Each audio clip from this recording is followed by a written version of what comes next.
자, 오늘 이제 7번째 강의 예실론 하나님의 작정과 예정에 대해서 시작할 텐데요.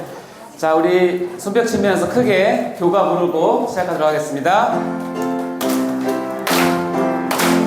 창세기 출애굽기 레위기 민수기 신명기 여호수아 사사기 룻기 사무엘상하 열왕기상하 역대상하 에스라 느헤미야 에스더 욥기 시편 잠언전도 아가 이사야 예레미야 에가 에스겔 다니엘 호세아 요엘 아모스 오바댜 요나니가 나훔 하박국 스바냐 밖에 스가랴 말라기 마태 마가 누가 요한 사도행전 로마서 고린도 전후서 갈라디아 에베소 빌립보 골로새 데살로니가 전후 디모데전서 디모데후서 디도 빌레몬 이브릴 야고보 베드로 전후 요한 1, 2, 3서 유다 계시록 이 책의 이름은 생명책이니 구약이 39 신약 27 이 책의 권수를 모두 합하니 생명의 양식이 66이라 이 책의 말씀을 열심히 읽고 배우고 익히며 마음에 새겨 평생에 주님께 순종하면 하늘의 상급이 너희 것이라. 아멘. 자, 이제 입에 좀 붙지 않습니까? 교가가? 네, 이제 슬슬 외우셔야 됩니다. 다음에 요거 끄고 한번 불러봐야 될 것 같아요. 네, 너무 은혜로운 성경 목록가 우리 슬기로운 교리생활의 교가입니다. 자, 공지 드립니다. 항상 출석 여부증 체크하시고요. 오늘 QR 다 체크하셨나요? 네. 이제 여러분이 많이 익숙해지셔서 지난 금요반은 한 사람의 오차도 없이 다 체크가 잘 됐다고 하더라고요. 여러분이 그 이름을 실수하거나 이렇게 잘못 체크하시면 금방 우리 기도해 주신 김현수 장로님이 그거 다 찾아서 수정을 해야 되는데 시간이 많이 걸리신다고 합니다. 그러니까 꼼꼼하게 잘 꼭 체크해 주시고 혹시 아직 못하신 분은 가시기 전에 꼭 확인해서 체크해 주시기 바랍니다.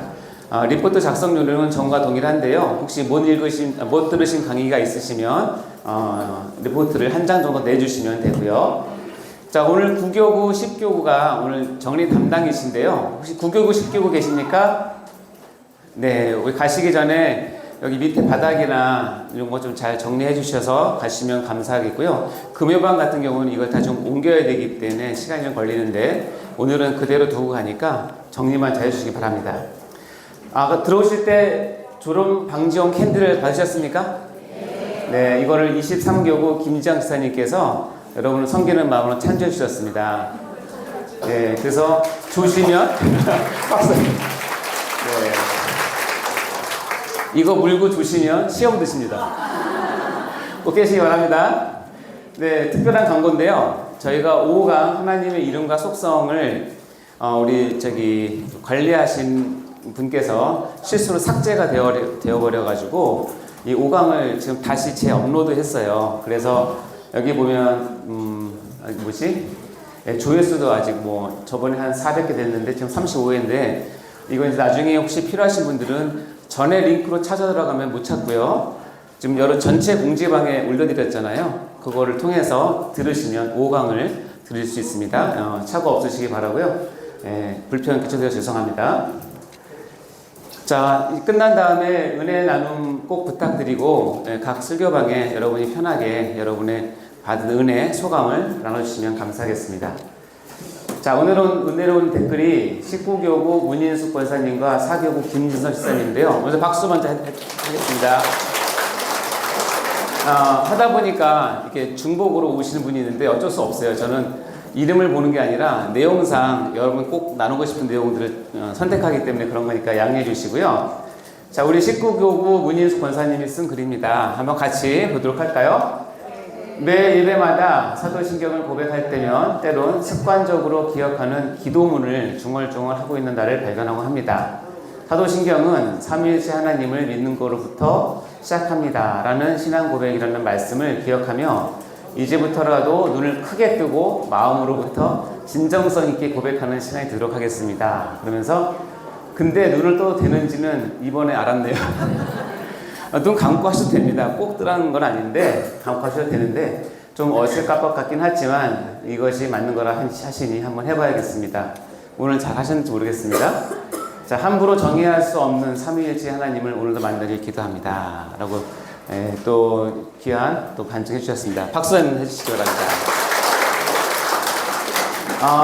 다음에 사교구 김진선 지사님도 지금 3번째 올라오신 분이세요. 왜냐면 너무 진솔하게 궁금한 것들을 주셔서 그런데 이게 지금 이제 영상인데요. 제목이 어린 소녀가 설명해준 삼위일체라고. 혹시 이 영상 보셨습니까, 여러분? 예, 보셨을 거예요. 그래서 목사님, 저는 아이들을 가르치고 있는데 이 영상의 내용을 설명하곤 했어요. 조언 부탁드립니다 라고 했는데 지금 아까 계속 컴퓨터 본 이유가 이거를 제가 했거든요. 소리가 안 나는데 밑에 자막은 나와 있으니까 보세요. 딱 3분이 있는데 그 3분 한 명이야.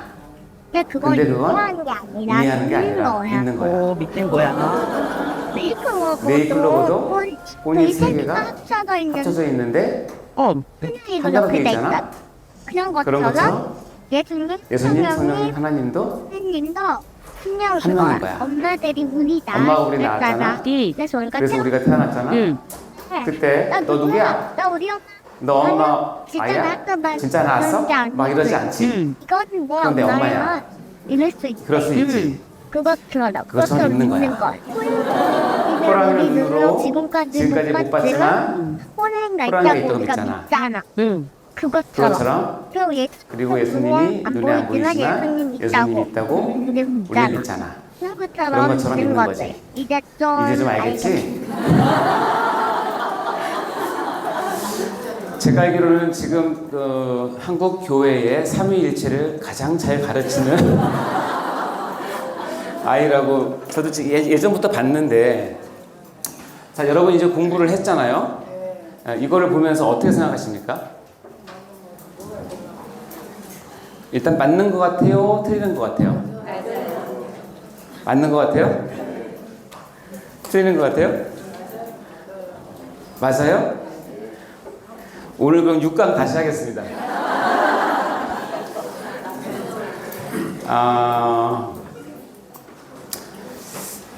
안타깝게도 이 아이의 설명은 초대교회부터 있었던 대표적인 이단의 설명이에요. 양태론적 설명이고 삼신론적 설명이에요. 이게 먹힌 이유는 뭐냐면 이 조그만 아이가 저 재미있고 귀엽고 하게 내용을 했어요. 하지만 어쩔 수 없어요. 진리는 어린아이나 어린아 다 똑같기 때문에 여러분 내용을 보시면 제가 쓴 답글을 한번 그냥 읽어드릴게요. 이렇게 조언 부탁드립니다. 그래서 이 영상 전에 많이 봤던 영상이네요. 전에 봤었거든요. 네이클로버 비유는 초대교회부터 사용됐던 비유랍니다. 양태론적이기도 하고 삼신론적 해석이기도 하죠. 어쨌든 자연문을 가지고 삼위일체를 설명하는 모든 설명은 깊이 들어가면 다 허점이 노출된답니다. 신기하죠? 제가 얘기했잖아요. 절대 삼위일체를 자연이나 그림이나 도표로 설명해서는 절대 안 돼요. 설명이 안 된다니까요. 여러분이 먹힌 이유는 제가 귀여워서 그런 거예요. 만약에 제가 저런 설명을 하면 사람들 안 믿을 거예요. 근데 아이이기 때문에. 근데 여러분 속지 마시기 바랍니다. 아이가 귀여운 모습으로 저렇게 한다고 해서 진리는 아니에요. 기특하죠. 아이가 저 정도 깨달은 정도면 굉장히 종교성이 있는 아이예요. 저는 분명히 훌륭한 종교인이 될 건데 잘 만나서 신앙을 만나면 신앙이 될 것이고 엉뚱한 데 가면 엉뚱한 종교인이 될 가능성이 많아요. 하지만 봐요. 어쨌든 이렇게 하면 허점이 노출돼요. 이 아이의 맞는 말 중에 딱 맞는 말 하나예요. 이해하는 게 아니라 믿는 거. 근데 솔직히 제가 조직신앙을 전공한 입장으로서 저 아이의 저 믿는다는 말도 우리가 갖고 있는 믿음이 아니에요. 그건 나중에 이제 구원론 가면 믿음에 대해서 제가 설명을 할 텐데 그때쯤 되면 내가 믿는 게 뭔지를 다시 한번 확인할 텐데요. 틀린 말은 아니지만 저게 다 설명할 수는 없어요.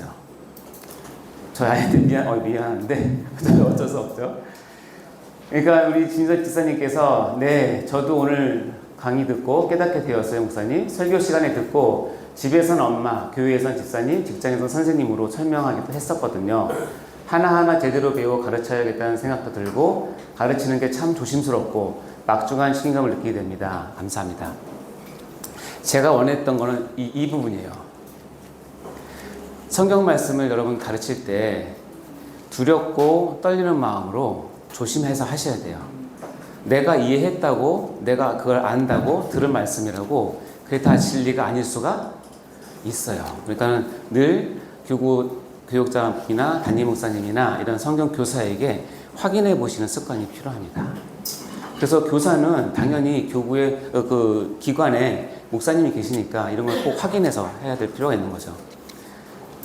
내가 이해했다고 진리는 다 아니라는 사실을 꼭 기억하셔야 됩니다. 그래서 아까 그 동영상은 조그만 아이가 아주 기특하게 삼위일체를 나름대로 설명을 해서 감동은 줄 수 있지만 진리에서 벗어났기 때문에 안타까운 거예요.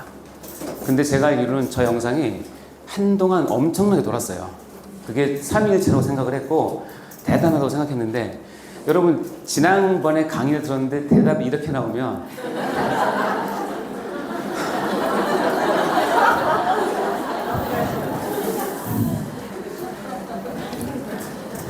다음 시간에 3일째 한번 더 해요.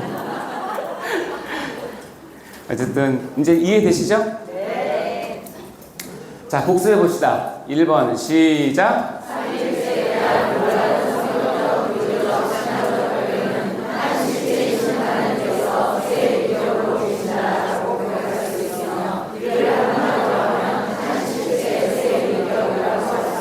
네.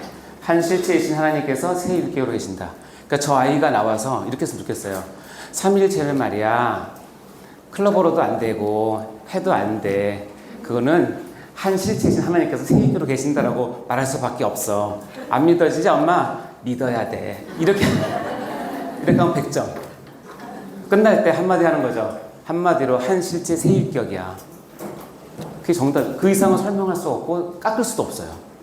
그러니까 여러분 이 부분을 항상 머릿속에 두셔야 됩니다. 지금 이해가 안 되셔도 괜찮습니다. 그러나 내가 이해시킨 방법으로 받아들이면 엉뚱한 곳으로 갈 수 있으니까 일단 요 두 개의 문장은 딱 머릿속에 두셨다가 여러분 이제 신앙생활 하시면서 이게 진짜 진리였구나 하는 것을 깊이 깨달을 때가 있을 겁니다. 그러니까 이거 버리시면 안 돼요. 자, 2번 시작.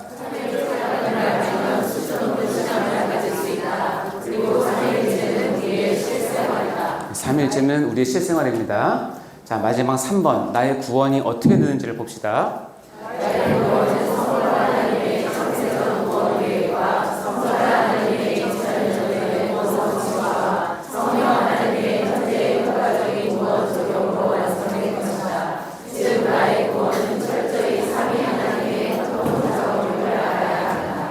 성부 하나님, 성자 하나님, 성령 하나님이 구원을 계획하시고 구원을 성취하시고 구원을 적용하셔서 나같이 아주 미천하고 벌레만도 못한 사람을 구원하시는데 삼위 하나님이 총동원해서 만든 작품이 나의 구원이라는 거예요.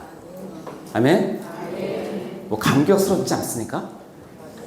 이쯤에서는 눈이 눈물이 끼면서 마음이 이렇게 해서 해야 되는데 이건 진짜 깨달으면 깨달을수록 정말 놀라운 일입니다.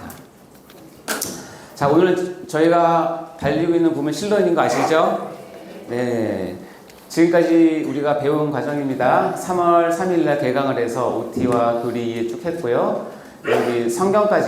여기까지가 서론이었어요. 종교란 계시와 은총, 특별계시, 성경. 그리고 나서 이제 서론이 끝난 후에 실론으로 들어가서 이제 하나님 그 자체에 대한 설명을 했어요. 하나님 본질, 하나님의 이름, 하나님의 속성, 그리고 저번 시간에 가장 어렵다라고 하는 삼위일체. 자, 하나님 그 자체에 대해서 우리가 배웠다면 앞으로 2시간은 그 하나님이 어떤 일을 하시는가, 즉 하나님의 사역에 대한 부분을 할 거예요. 그래서 오늘은 하나님의 작정과 예정, 즉 하나님의 계획이 있는데 그 계획에는 작정과 예정이 있습니다. 그래서 오늘 예정론을 좀 다룰 텐데 여러분이 혹시 궁금하신 분이 많으실 거예요. 우리 칼빈주의만 예정론을 다루기 때문에 이 예정론은 우리 장로교회에서만 얘기할 수 있는 부분이기도 해요. 다음에 이제 다음 시간에는 하나님께서 창조하시고 하나님께서 섭리하시는 부분을 배웁니다. 이 두 시간을 묶어서 하나님이 뭐라고요? 사역. 하나님께서 일하신다는 거예요. 자, 하나님의 사역, 일하시는 하나님. 여러분, 하나님이 일하십니다. 아십니까? 그래서 여러분 쉬면 안 되겠죠? 하나님이 일을 하시니까 여러분도 일을 하셔야 돼요. 자, 요한복음 5장 17절 시작.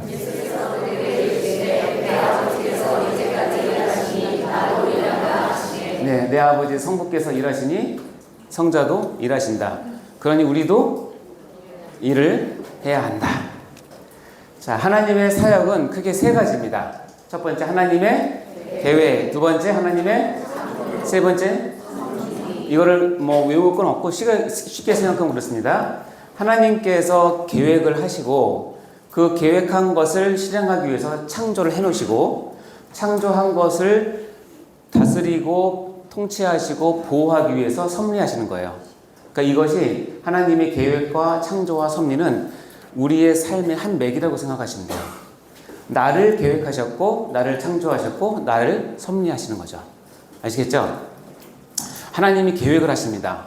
그거 아셨습니까, 여러분? 네. 유명한 영화 대사가 있죠. 기생충에 보면 뭐 나오죠? 아들아, 너 계획이 있었구나. 하나님 계획이 있으셨네요.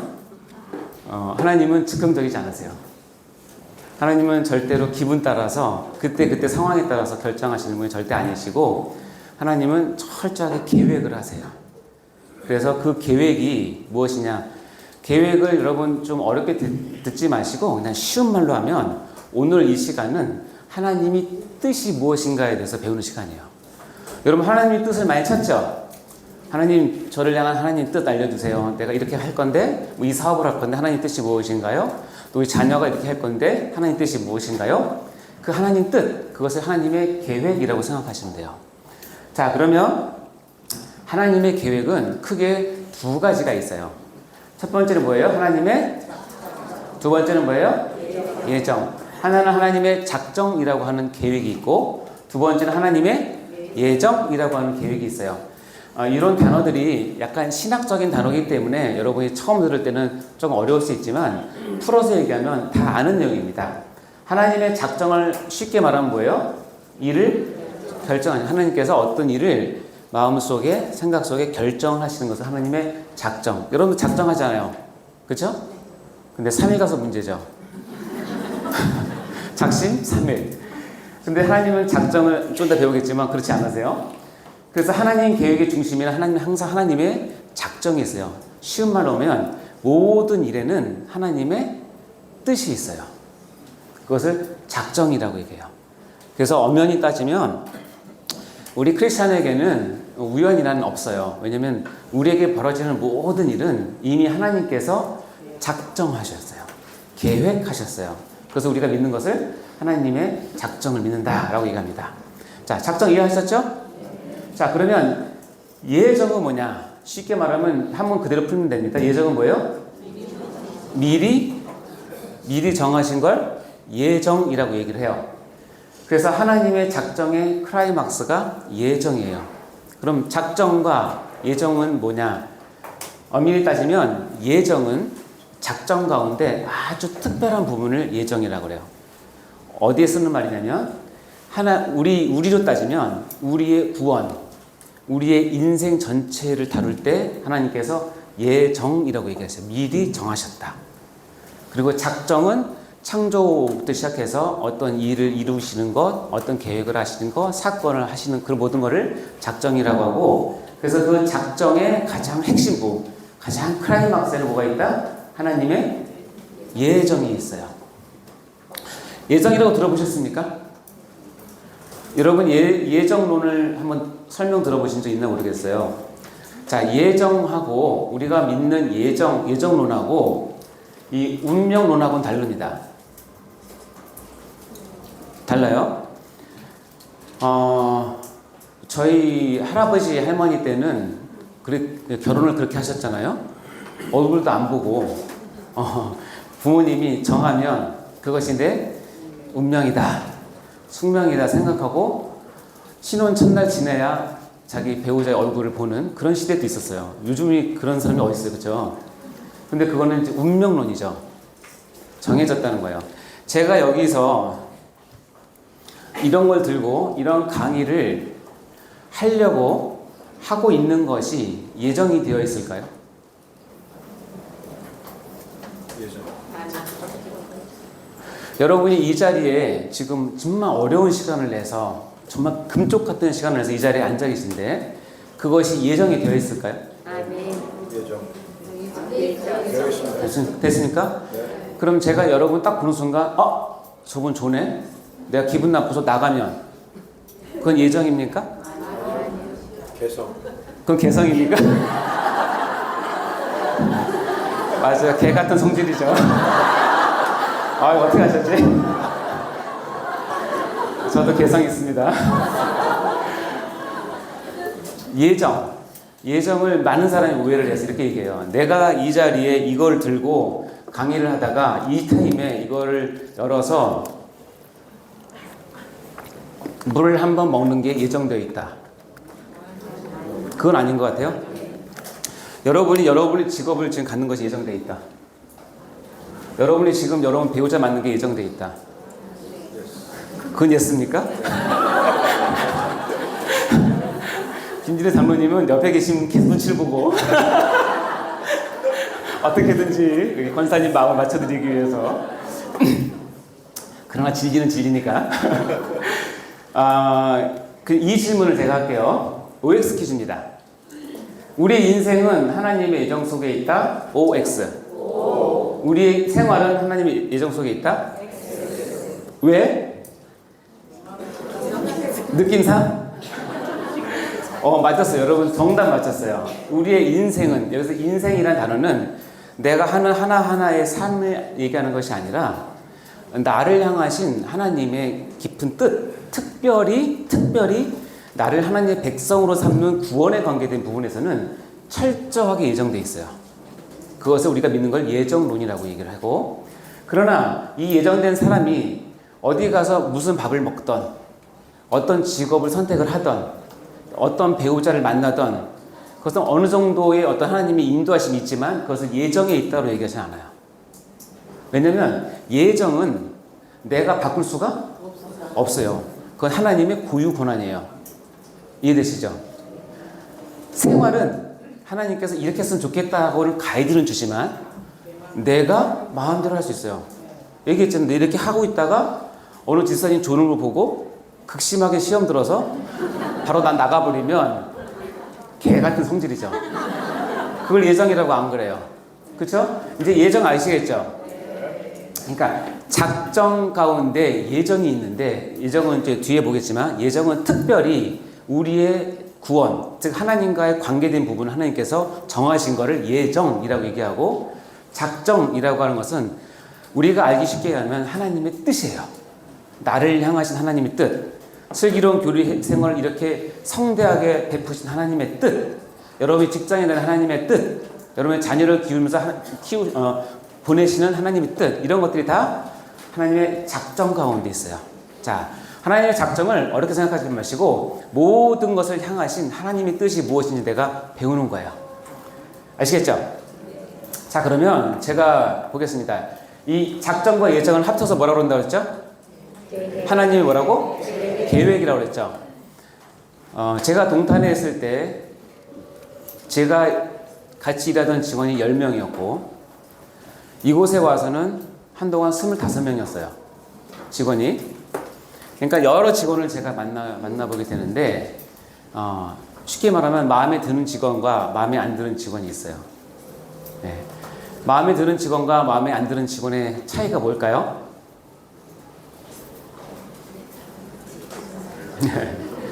쉽게 얘기하면 원장이 무슨 생각, 무슨 계획을 갖고 있는지 알고 행동을 한 직원은 정말 마음에 들어요. 근데 원장이 어떤 계획, 어떤 생각을 갖고 있는지를 아무리 알려줘도 나는 나고 너는 너. 그렇게 하면 그 직원은 정말 마음에 안 들어요. 그런데 회식 가면 그런 직원이 고기를 많이 먹어요. 참 신기하죠. 그리고 마음에 드는 직원은 이게 돼지고기 말고 소고기 좀 먹으려고 하고 싶은데 잘 안 먹어요. 그러면 마음이 아파요.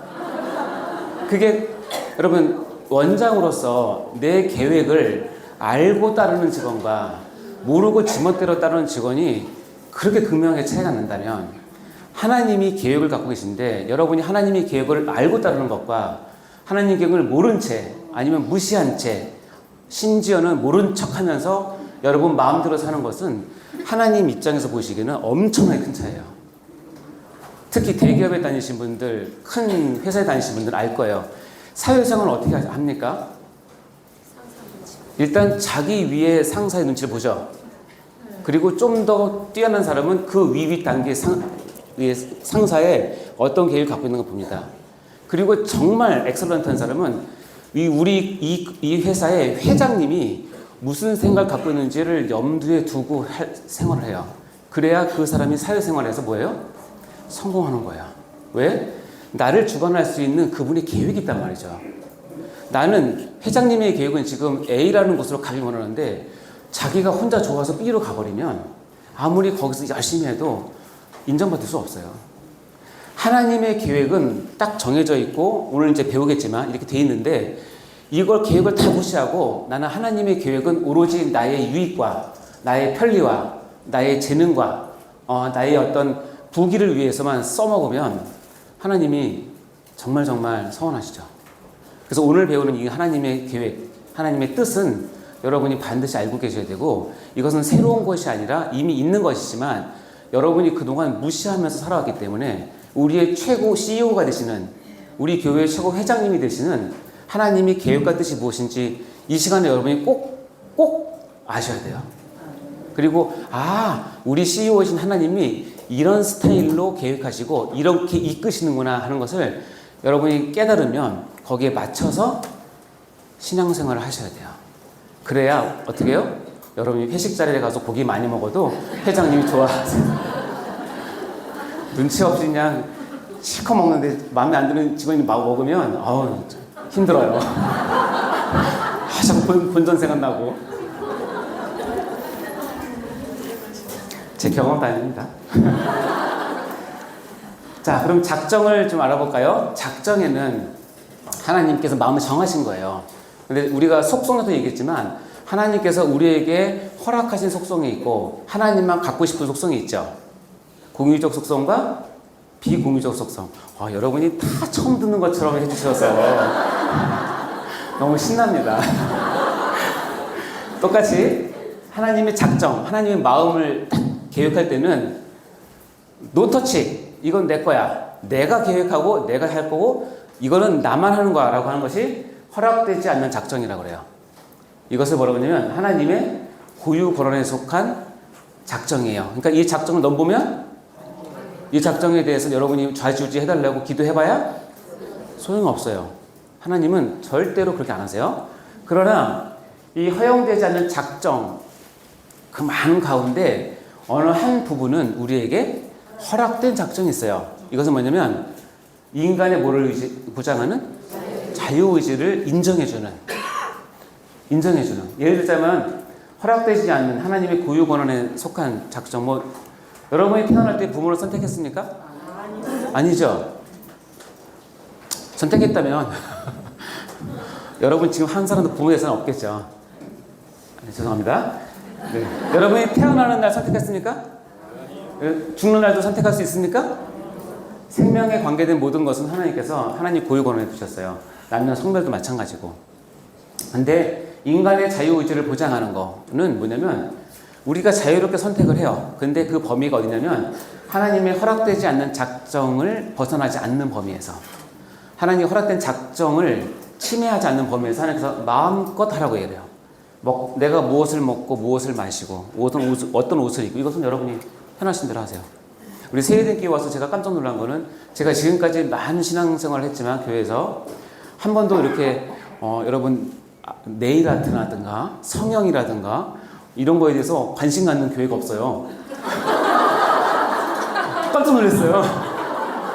깜짝 놀랐지만 제가 이걸 배웠기 때문에 그거는 자유의지에 속한 부분이니까 마음껏 하세요. 근데 그렇게 하시는 분들이 특징이 뭐냐면 전도하려고. 그래서 그 마음이 너무 고맙더라고요. 예. 어쨌든 많이 이뻐지시기 바랍니다. 여러분 자유의지에 속하는 부분이니까. 그러면 이 성경 공부하는 것도 자유의지예요. 여러분이 나왔다가 다음 주도 안 나와도 누가 뭐라 그래요. 아무나도 못하죠. 단 수료증이 안 나갈 뿐이죠. 여러분 부자 되는 것도 여러분이 노력하기 나름이죠. 여러분 서울대 가는 것도 마찬가지예요. 심지어는 하나님 말씀이 선포됐는데 내가 그 말씀을 순종할 것인가 불순종할 것인가도 누구에게 정해져 있어요? 내 마음이에요. 내가 할 수 있어요. 죄를 짓는 것도 내가 할 수 있고 죄를 안 짓는 것도 내가 할 수 있어요. 그것을 허락된 작정이라고 해요. 이 두 가지가 버무려져 있는 게 우리 인생이에요. 자, 그러면 더 설명이 길어지니까 여기에서 우리 구원과 관계된 부분에서 두 가지로 또 나누어져요. 예를 들자면, 제가 자꾸 누르라 보네. 나의 구원은 허락된 작정일까요? 허락되지 않는 작정일까요? 어떻게 알았어요? 여기 나와 있으니까 알았죠? 그러면 나의 믿음 허락되지 않는 작정이에요. 그러나 내가 어느 정도 성화되고 내가 어느 정도의 신앙 수준을 갖는 것은 어떤 작정이죠? 허락된. 이건 내가 해야 될 부분이고 이건 누가 해야 될 부분이죠? 자, 혹시 여러분 가운데 내가 구원받는 건데 왜 내 마음대로 못하지? 내가 믿어서 구원받는데 그럼 믿음은 내 거 아닌가? 라고 혹시 생각하시는 분이 지금은 있을 수 있어요. 아직 여러분 구원론에 안 들어갔으니까. 그러나 에베소 2장 8절 말씀을 읽어볼까요? 시작.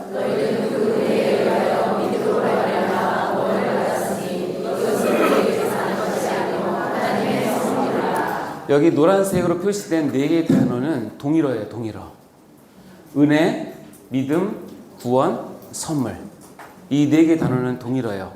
한마디로 말해서 은혜 받는 것과 내가 믿음으로 구원을 얻는 것과 이것이 하나님의 선물인 것은 하나님 입장에서는 동일한데 하나님으로부터만 올 수 있고 하나님의 주권으로 올 수 있어요. 내가 얻고자 해서 얻어지는 것도 아니고 내가 믿고자 해서 믿어지는 것도 아니고 내가 구원을 얻고자 해서 받는 것도 아니고 하나님의 선물을 안 주시면 아무도 받을 수 없어요. 그래서 이 믿음 또는 구원, 은혜 이런 것은 허용된 작정이 아니라 허용되지 않은 작정에 속하는 거예요. 감사하죠? 여러분이 어떻게 할 수 없는 구원을 지금 허용되지 않는 작정에서 하나님께서 여러분에게 주신 거니까.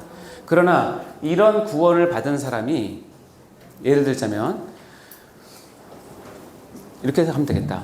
어떤 분은 장로까지 가시고 어떤 분은 권사까지 가시고 어떤 분은 안수집사까지 가시고 어떤 분은 집사까지 가시고 어떤 분은 평시도로 살 수 있죠. 그래서 이것이 뭐 레벨이 있다는 뜻이 아니라 일단 그의 삶을 통해서 교회에서 받는 직분이 다 다르잖아요.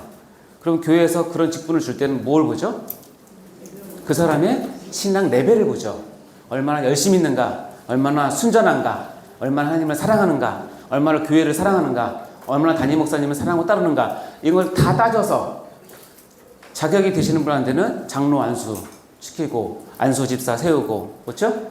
또 다 하잖아요. 그러나 게으르면 주일도 잘 안 나와 11조도 안 해 헌금도 안 해 이름만 올려서 이런 분들한테는 어떻게 해요? 줄 수가 없죠. 그래서 그거는 자기가 하기 나름이죠. 이해되시죠? 자, 그러면 하나님의 작정, 다시 얘기하면 하나님의 뜻은 이 7가지 특징이 있어요.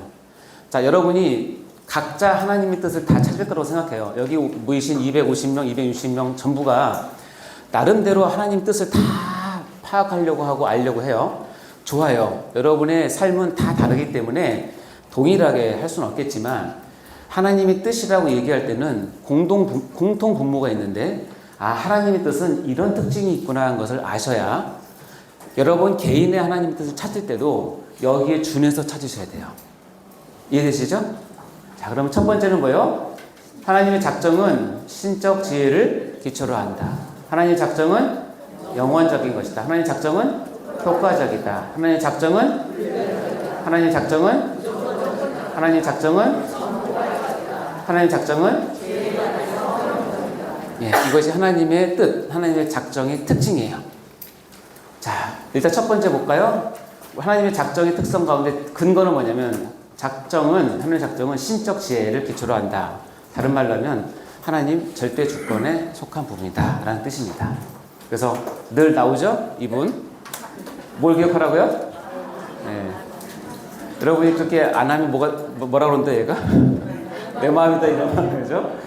자, 에베소서 1장 11절 말씀 읽어볼까요? 시작.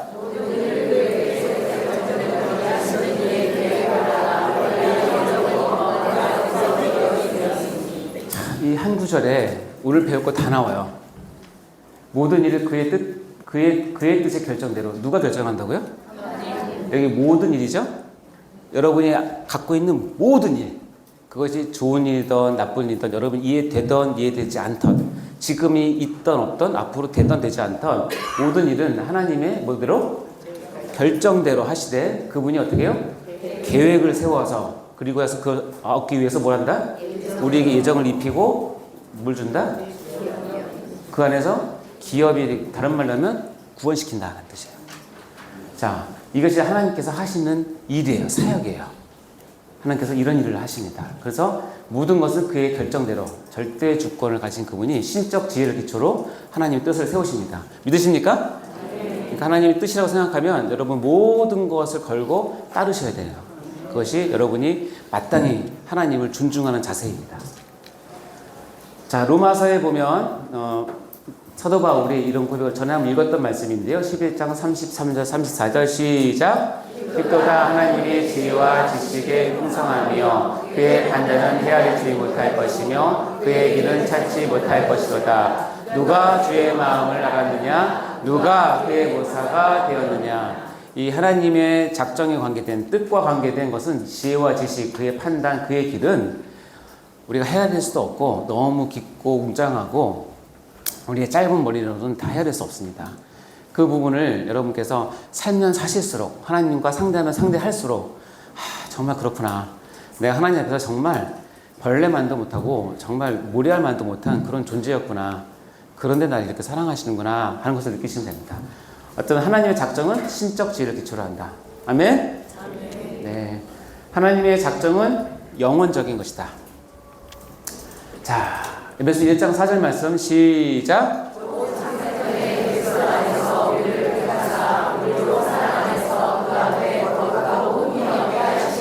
네, 보면 우리를 택하셨다고 했죠? 언제 택했대요? 자, 이제 여러분 창세전이라는 말이 들어오면 딱 떠오르는 뭐가 있죠? 기억나십니까? 혹시 이 표 기억나십니까? 태초가 창세기 1장 1절의 태초가 우리가 알고 있는 처음이라고 생각하지만 요한복음에 나온 태초, 이것은 천지 창조 이전에 영원이라고 표현하기 전부터 있던 삼위일체 하나님께서 성부, 성자, 성령 하나님께서 영원 전부터 있었는데 놀라운 건 뭐냐면 여러분 이거 어떻게 이해할지 진짜 모르겠어요. 그러니까 성경이 나왔기 때문에 말씀드리는 거예요. 여러분을 택하고 여러분을 사랑하시는 것은 천지 창조 이후에 사랑한 게 아니라 하나님의 입장에서는 시간과 공간을 초월한 하나님 입장에서는 천지 창조 이전에 태초 전에 뭐 했다? 나 너 알고 있었어. 나 너 사랑했어. 너 내 거야. 이 얘기예요. 이 광장하고 웅대함을 저도 지금 소름 끼치거든요. 이렇게 말을 해도 우리 머리로는 이해가 안 돼요. 지금 이 태초도 우리 과학으로 밝히지 못하는데 이게 언제인지도 밝히지 못하는 우리 처지가 이 우주가 만들어지기 훨씬 전에 있던 삼위일체 하나님 그분이 계셨을 때부터 이재훈, 야, 나 제 마음에 들어. 이재훈, 내가 너 구원할 거야. 이재훈, 내가 너를 계획을 세웠어. 재훈아, 너 내 거야. 라고 말씀하셨다는 거예요. 저는 그걸 믿고 지금도 저를 향하신 하나님의 계획은 아직도 많이 남아있다고 저는 믿어요. 그렇기 때문에 나에게 어떤 일이 당해도 저는 감사한 거예요.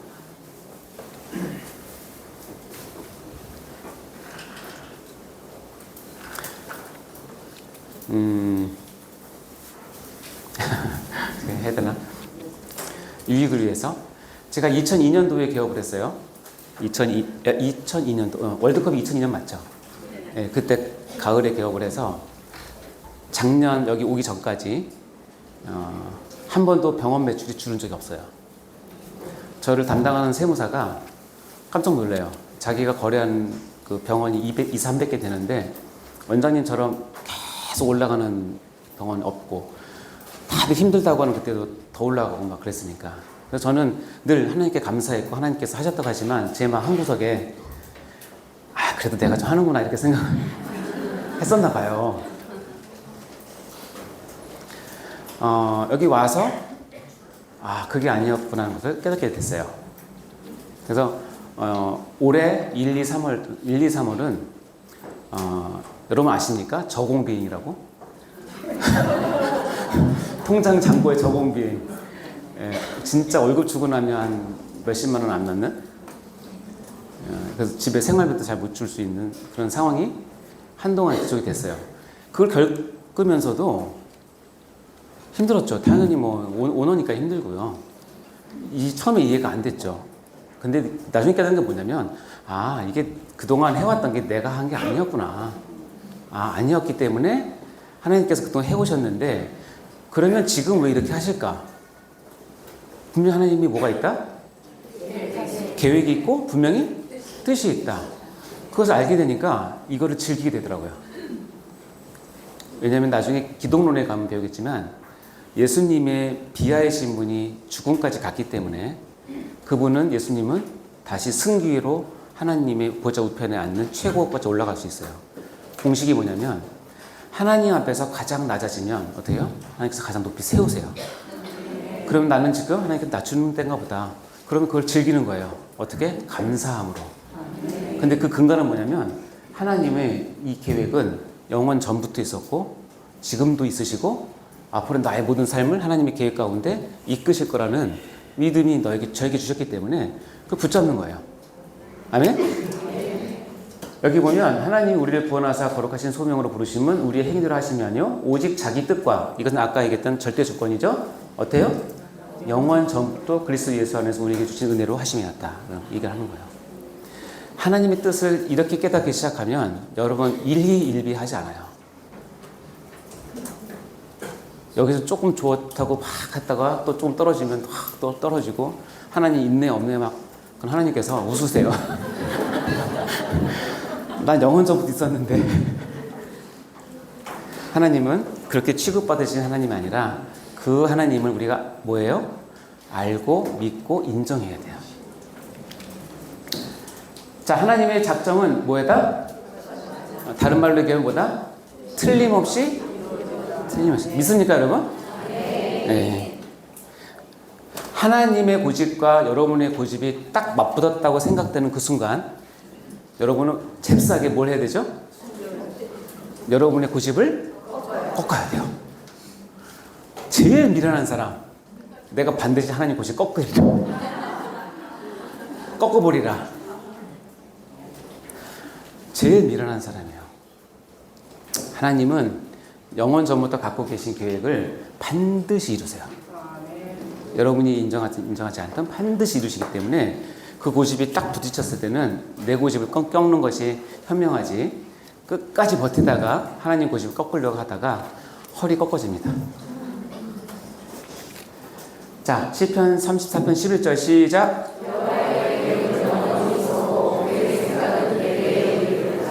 영원히 산다는 거예요. 이사야 14장 24절 시작.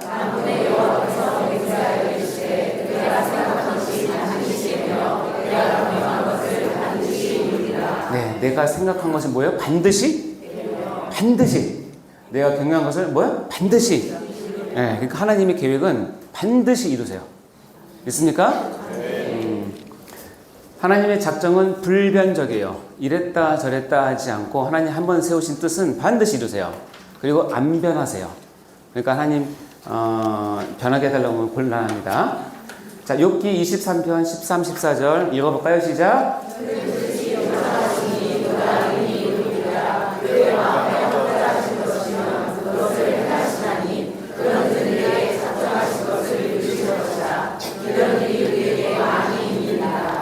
하나님 뜻은 뭐하다? 일정하시고 그분 작정하시는 반드시 안 변하고 이루세요. 그러니까는 이렇게 생각하면 하나님을 믿고 하나님 뜻을 따른다고 하는 것은 정말 속 편한 거예요. 나를 향한 하나님의 뜻을 여러분이 딱 붙잡는 순간 그것은 하나님께서 안 변하시기 때문에 여러분이 버리지 않는 이상은 하나님께서 그것을 반드시 지키세요. 신실하신 하나님이시고 하나님이 절대로 즉흥적으로 기분이 내키는 대로 내가 신앙생활 잘할 때는 지켜줬다가 내가 조금 다운되면 버리고 이런 분이 절대 아니시고 반드시 지키세요. 아셨죠? 그러니까 여러분이 멀리 떠났다고 생각하시면 빨리 돌아오시면 그 자리에 거기 계세요. 아직도 계시고 여러분이 정말 죽고 싶은 마음으로 울다가도 눈을 뜨고 하늘을 보면 거기에 하나님이 계세요. 뭐라고 그러세요? 이제 왔니 내 아들아, 이제 왔니 내 딸아, 나 너 사랑하고 지금까지 기다리고 있어. 너에 대한 나의 계획은 변하지 않아. 아멘. 잠언 19장 21절 읽어볼까요? 시작.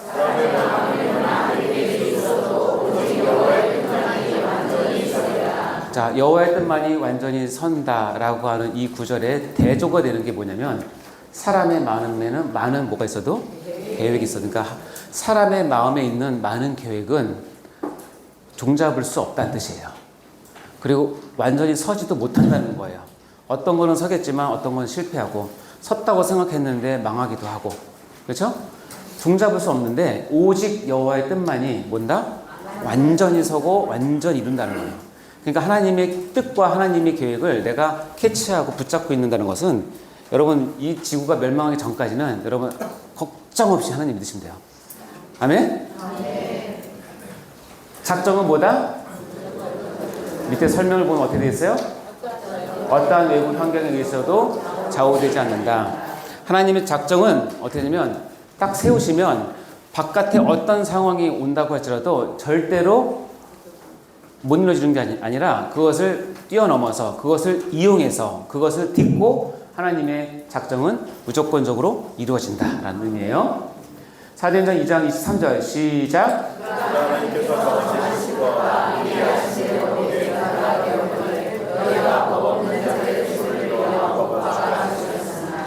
자, 여기 앞에는 그가 누구죠? 이 그는 예수님이에요. 자, 예수님을 이 하나님의 작정과 계획의 관점으로 보면 예수님은 하나님께서 뭐예요? 정하신 뜻이었어요. 아, 내가 예수를 통해서 아담이 저지른 그 죄를 해결하마라고 한 것은 하나님 아버지의 정해진 뜻이에요. 그래서 어떻게 해요? 미리 아셨어요. 내가 성자 예수를 너희 가운데 보내면 우리 인간론 때 구속 언약을 배울 텐데 거기에 나온 내용입니다. 예수님은 하나님이 정하신 뜻이었고 하나님께 미리 아신 예정된 즉 하나님께서 우리의 죄를 구원하기 위해 세운 메시아 그리스도는 하나님께서 이미 예정하셨어요. 근데 그게 누구냐면 인간 가운데 있는 것이 아니라 누구요? 삼위일체 하는 분 중에 한 분이신 제2 하나님이신 예수 그리스도를 예정하셨어요. 그래서 우리의 상상으로는 생각할 수 없지만 그래서 예수님은 하나님이시면서 동시에 인간이세요. 완전한 하나님이시면서 동시에 뭐요? 완전한 인간이에요. 그가 어떻게 해요? 오셨어요. 어떻게 오셨냐면 내준 바 되었어요. 자, 하나님이 정하셨고 하나님이 미리 아신 바 되어서 오셨기 때문에 예수님은 이 땅에 오셔서 그의 사역을 100% 순종을 다 하셨고 구원자가 되실 거예요. 우리의 구속자가 되실 거예요. 근데 그 방법은 너희가 법 없는 자들의 손을 밀어 못 박아 죽였다는 거예요. 하나님의 계획은 섰어요. 근데 이 악한 세력들은 이 세상의 마귀들은 사단은 뭐냐면 이 예수를 못 박아 죽이는 나무에 못 박아 죽인다는 것은 하나님의 가장 저주받은 자로 세운다는 뜻이거든요. 그러니까 이렇게 하면 이것이 변할 줄 알았어요. 제 말 이해하세요? 사단이 예수를 인간의 모습으로 왔기 때문에 철저하게 짓밟고 철저하게 고통 주고 그리고 가장 수치스러운 죽음을 달게 하면 하나님께서 마음이 변해서 아이고 불쌍한 내 아들 그러면 안 되는데 라든가 연민의 정이라든가 아니면 그런 것 때문에 구원을 바꿀 줄 알았는데 그렇지 않고 하나님은 이 모든 외부 환경을 물리치고 아니면 그것을 이용해서 십자가를 이용해서 어떻게 해요? 예수를 우리의 그리스도로 세우신 거예요. 그것은 뭐냐면 하나님이 이미 정하신 뜻과 미리 아신 대로 하시는 거예요. 그러니까 하나님은 뜻을 바꾸지 않아요.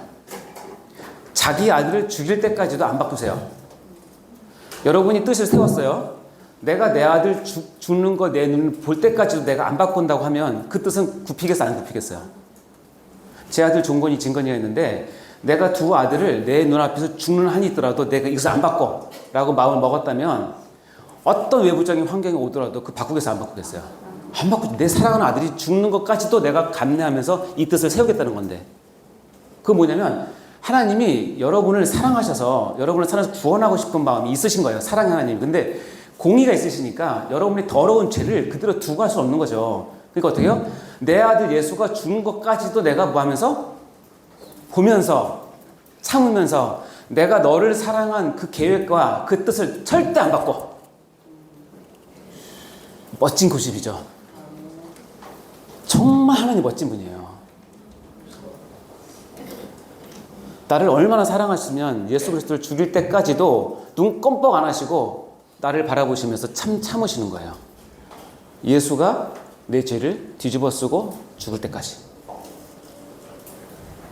그래서 하나님의 뜻은 여러분 함부로 그렇게 하시면 안 돼요. 절대 안 바꾸십니다. 아멘? 우리 구원의 확신이 어디서 옵니까? 여러분이 내가 갖고 있는 구원의 확신은 여러분이 신앙생활 잘하고 기분 좋을 때 얻는 것이 구원의 확신이 아니에요. 이것을 깨닫고 내가 어떻게 살든지 내가 어떤 모장이 있든지 내가 어떤 실수를 하든지 때로는 내가 기분이 좋든지 나쁘든지 나를 향하신 창세전에 세우신 하나님의 계획과 뜻은 이미 나에게 정해져 있구나 하는 것을 내가 믿음으로 받을 때 거기서 나오는 게 뭐냐면 구원의 확신이에요. 그래서 내 목에 칼이 들어와도 그것은 바꿀 수 없어요. 나는 바꿀 수 있겠죠. 내 목에 칼이 들어와서 내가 죽음을 모면하고자 내가 경제적인 손해를 볼 때 내가 그 손해를 좀 어떻게 하고자 하나님을 부인할 수 있겠지만 하나님은 안 바꾸세요. 그게 하나님의 사랑이고 하나님의 계획이에요. 그것을 붙잡는 순간 우리는 순교할 수 있어요. 안 바꾸시니까. 아멘? 하나님의 작정은 전포괄적입니다. 이걸 다른 말로 제가 잘 쓰는 말인데 하나님의 작정은 종합예술이에요. 종합예술. 여러분이 처한 모든 환경을 다 사용하십니다. 전에도 얘기했지만 발람 선지자에게 있던 나귀를 써서 어째요? 발람의 그 못된 짓을 경고하셨듯이 여러분이 갖고 있는 모든 환경을 다 사용하셔서 여러분의 집에 있는 개가 어느 순간 말을 열어서 여러분들 경고할 수 있어요. 권사님 그러면 안 되지. 작정은 전포괄적이다. 성경에 너무나 많이 나옵니다. 자, 로마서 8장 28절 중요한 말씀 읽어볼까요? 시작.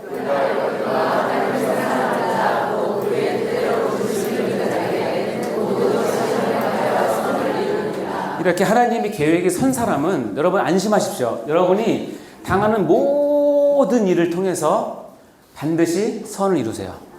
아멘? 있습니까? 자, 그러면 이 모든 것이죠. 이 모든 것에는 여러분이 좋아하는 일도 있겠지만 여러분이 꺼려하는 일도 있을 수 있어요. 여러분이 이해될 수 있는 것도 있겠지만 이해될 수 없는 것도 있을 수 있어요. 하나님 믿으러 교회 나왔는데 이런 일까지 당해야 돼? 라고 하는 것도 있을 수 있어요. 내가 그동안 얼마나 교회를 섬겼는데 이렇게 내가 취급받아야 돼? 자존심 상해. 이런 거 다 포함해서요. 그러니까 모든 일이라는 것은 우리가 상상할 수 있고 할 수 없고를 포함한 내 주변에 걸어진 모든 것은 하나님의 작정이 선 사람에게서는 그것이 모두 합력해서 뭘 이룬다? 선을 이룬다. 이 선은 누구의 선일까요? 하나님의 선이에요.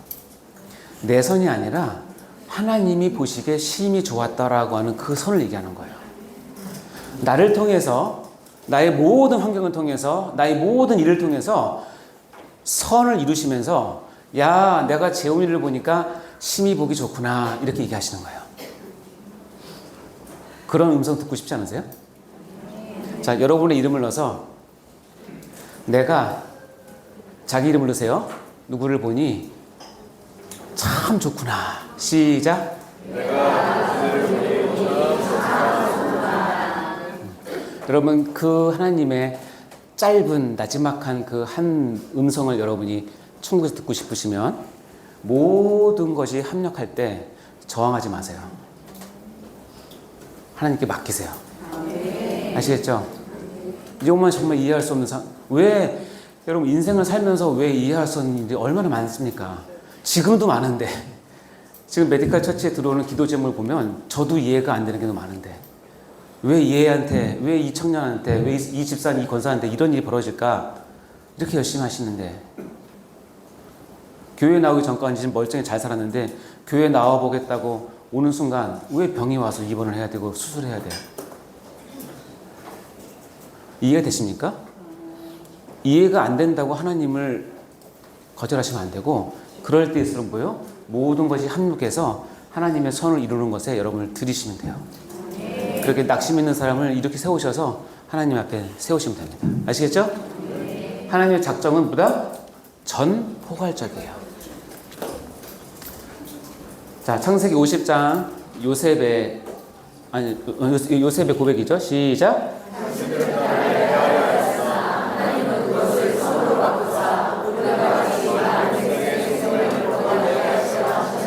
예, 그것이라고 하는 것은 요셉이 당하는 모든 진짜 어처구니 없는 상황이에요. 형들한테 팔려서 노예로 팔려가고, 또 저기 보디발의 집에서 억울한 누명을 당해서 감옥에 가고 이런 거 다 포함한 거예요. 근데 뭘로 바꿨다고요? 선으로 바꿨나? 하나님께 선으로 바꾸셔서 이렇게 하셨다는 거예요. 이유는 뭐냐면 하나님의 백성을 구원하는데 요셉을 쓰기 위해서. 자, 이 얘기가 이제 그 얘기입니다. 당신들이 나를 이곳에 팔았다고 해서 이제 형님한테 얘기하는 거예요. 이 내용은 다 아시죠? 당신들이 나를 이곳에 팔았다고 해서 근심하지 마소서, 한탄하지 마소서. 왜냐하면 당신들이 물론 했지만 그 위에 하나님 뜻이 있고 하나님께서 섭리하셔서 누가? 하나님이 생명을 구원하시려고 나를 당신들보다 먼저 이 땅에 보낸 것 뿐입니다. 여러분 이렇게 해석하는 게 얼마나 저는 요새 보면 정말 대단합니다. 하나님이 이 큰 구원으로 당신의 생명을 보존하려고 이렇게 했다는 거예요. 자, 이 노란색 읽어볼까요? 시작. 아멘. 요셉의 이 고백, 자기를 대적했던 형들 앞에서 당신들이 나를 이곳에 보낸 게 아니라 하나님께서 계획 가운데 나를 이곳에 보내셨기 때문에 걱정하지 마세요. 그러면 용서를 못할 게 뭐 있어요? 이런 고백을 한다면, 그렇죠? 용서는 그렇게 나오는 거예요. 하나님의 작정은 전포괄적이다. 하나님의 계획은 종합예술적이다. 내가 알고 모르고 있는 모든 것을 통틀어서 하나님의 계획과 뜻을 이루시고 선하게 이끌어 가시는 거예요. 마지막 하나님의 작정은 뭐예요? 죄에 관해서 허용적이시다. 자, 여러분 교환해 보면 중요한 말이 있는데 그 옆에 뭐라고 되어 있어요? 다시 한번 크게 읽어보세요. 시작. 작정을 잘못 오해하면 하나님께서 이렇게 계획하셨는데 알고 보니까 이게 죄예요. 그러면서 자기가 죄를 졌는데 제가 연약해서 사악해서 몰래 졌는데 이렇게 나를 몰고 간 건 누구다? 하나님이다라고 핑계를 대는 거예요. 그런데 여러분 교리가 떠나서 성경에서는 하나님은 죄를 짓는 분이 아니시고 죄를 짓도록 조성하시는 분도 아니세요. 근데 어떤 면에서 보면 하나님을 믿는 사람들도 죄를 짓잖아요. 그렇습니까? 여러분 죄를 안 짓죠? 여러분 다 홀리해서 죄를 안 지실 것 같은데. 자, 시편 78편 29절 시작.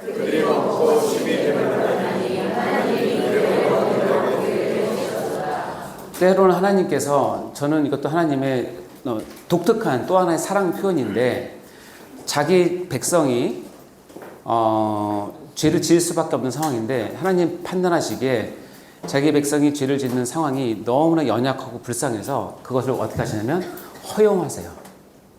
죄를 지으라는 뜻이 아니라 허용하세요. 여기 보면 이 이스라엘 백성이 광야에서 만나를 먹고 심히 배불렀잖아요. 메추라 먹고 배불렀잖아요. 근데 하나님의 본심은 그게 아니었죠. 그러니까 어떻게 됐냐면 하나님이 그들의 원대로요. 하도 졸라대니까 아 그래 먹어라. 솔직히 하나님 말씀은 처먹어라 그랬어요. 모르겠는데 그들에게 주세요. 배 실컷 먹고 한 번에 화를 한 번 내시죠. 하나님께서 고기가 이싸에서 끼어서 빠지기 전에 주모자들을 다 죽이십니다. 근데 그것을 뭐 하세요? 하나님께서 이렇게 허용하세요. 자, 사도행전 14장 16절 시작.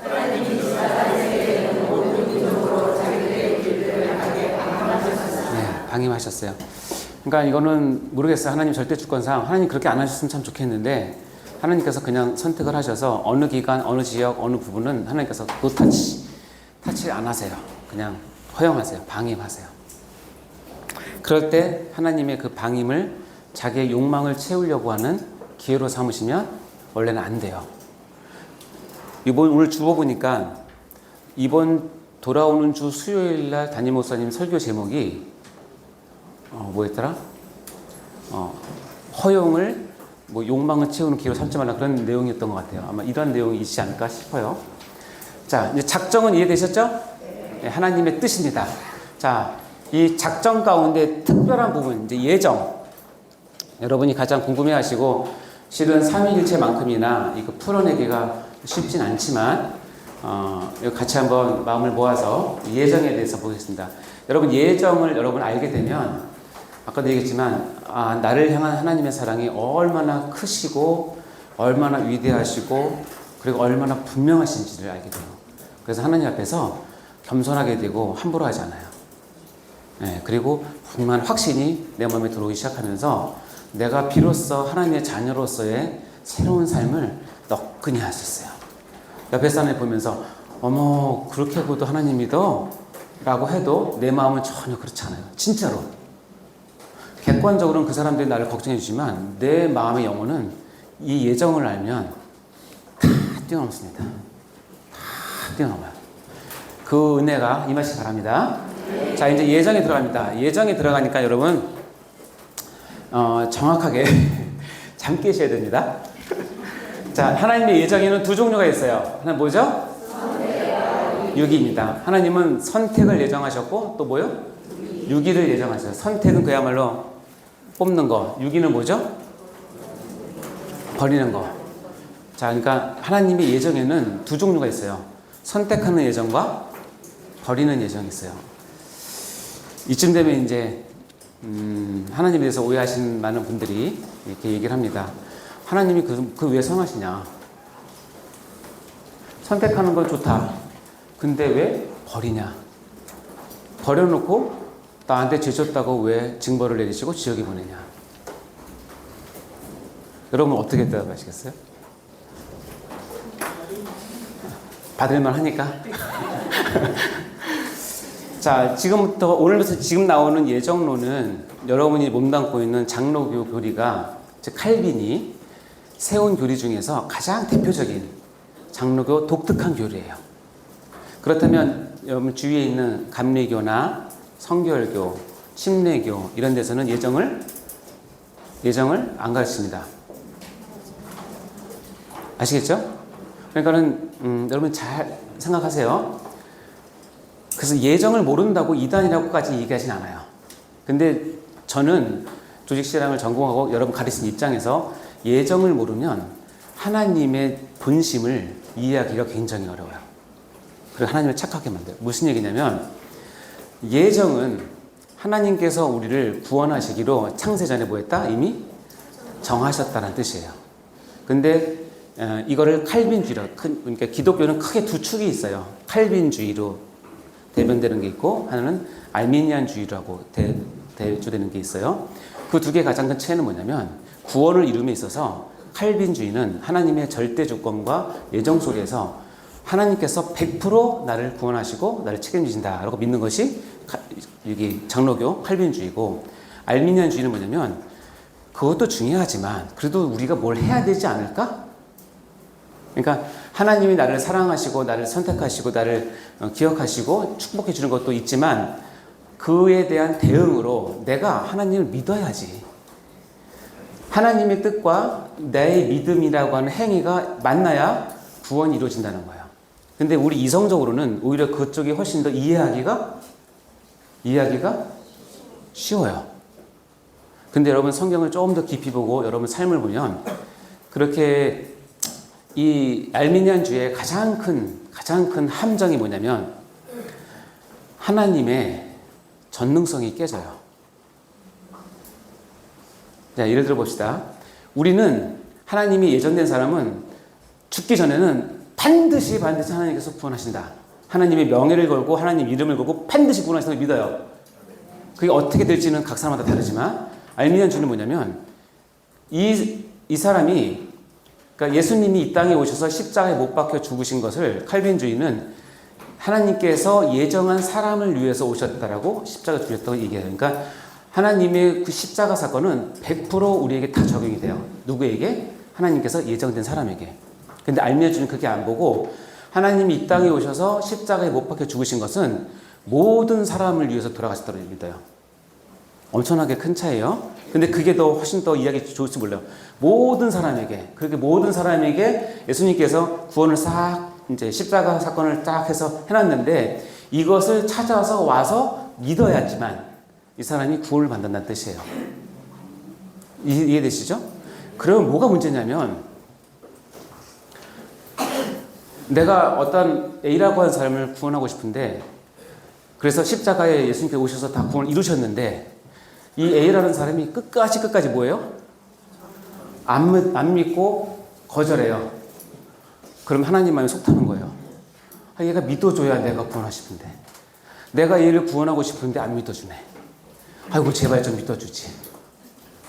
그러다 그냥 죽으면 하나님의 생각은 내가 이 사람을 구원하겠다고 마음을 먹고 계획을 세웠는데 그래서 자기 아들 예수까지 보내서 죽였는데 이 사람이 스스로 그것을 거절해서 하나님의 구속이 십자가 사건이 이 사람이 무효가 됐어. 그걸 뭐예요? 하나님의 전능성이 깨지는 거예요. 그럴 때 알미니안주의의 가장 큰 단점은 뭐냐면 결정적인 순간에 하나님에 대해서 오해를 하게 돼요. 그래서 칼빈주의를 믿는 사람들 가운데는 순교자가 많지만 알미니안주의를 믿는 사람 가운데는 많지 않아요. 왜냐하면 어느 누가 죽을 때 나 지금 죽어도 구원받을 수 있어라고 확신한 사람이 누구 있어요? 여러분 삶을 보면 그게 확신됩니까? 안 되죠. 근데 우리는 하나님의 작정이, 하나님의 계획이, 하나님의 예정이 절대적이고 절대 주권에서 나왔기 때문에 비록 내가 지금 이 순간에 부족하고 내가 이렇게 하지만 내가 죽더라도 난 하나님께 받는다라고 하는 구원의 확신이 있죠. 그러나 알미니안주의를 믿으면 마지막까지 내가 그걸 놓으면 안 돼요. 그거 얼마나 불안해요. 죽으려고 보는데 작년에 했던 죄가 생각나고 그러면 이제 못 죽는 거예요. 못 죽어요. 그러니까 알미니안주의의 가장 큰 단점은 그거예요. 하나님의 절대 주권과 전능성이 흔들리게 돼요. 그리고 그 많은 퍼센트를 인간의 손에 쥐어주는 거예요. 근데 제가 아는 인간은 그걸 감당한 인간이 없어요. 인간은 다 죄인이라 없습니다. 이거 계속 넘어갔네? 아니, 그렇군요. 자, 이제 그러면 여러분 표에 나온, 비원에 나온 걸 쭉 볼 텐데요. 이제 이렇게 설명을 들으시고 이제 제가 하나씩 보겠습니다. 선택하기로 미리 정하신 거예요. 로마서 8장 29절 30절 시작.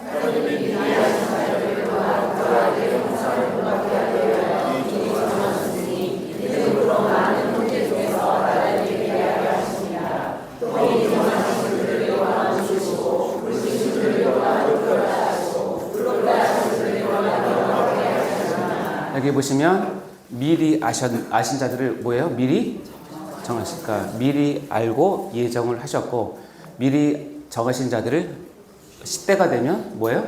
부르시고 뭘 시켜요? 의롭다 하시고 마지막에 이게 우리 구원의 전체예요. 이제 이 말이 이해가 되시죠? 그러니까 미리 아신, 미리 정하신 이 앞에 부분을 알미니안주의는 인정을 안 하는 거예요. 모르겠다는 거죠. 근데 성경은 분명히 나오지 않습니까? 미리 하신 자를 정하시고 그들을 때가 되면 부르시고 예수 그리스도의 보혈로 힘입어서 의롭다 하시고 영원토록 천국에서 영화롭게 하시는 거예요. 이게 하나님의 구원이에요. 첫 출발은 미리 정하시는 거예요. 언제? 창세 전에. 요한복음 15장 16절 시작.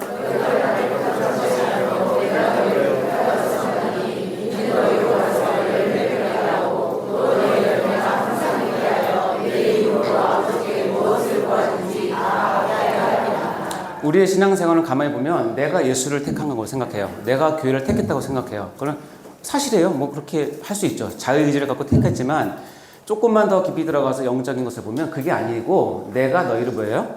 택하여 세웠다라고 분명히 얘기하는 거죠. 이것을 깨달으면 내가 교회를 어떻게 다녀야 되는구나를 알게 되는 거죠. 내가 선택한 것이 아니라 나를 선택해서 부르셨다는 사실을 아셔야 되는 거예요. 재밌는 말씀입니다. 읽어볼까요? 시작. 4대1절 시작.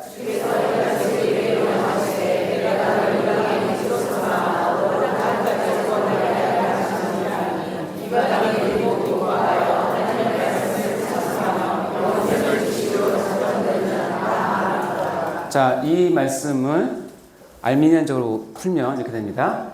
이방이 듣고 기뻐하여 하나님 말씀을 찬송하며 다 믿었더니 영생을 주셨더라.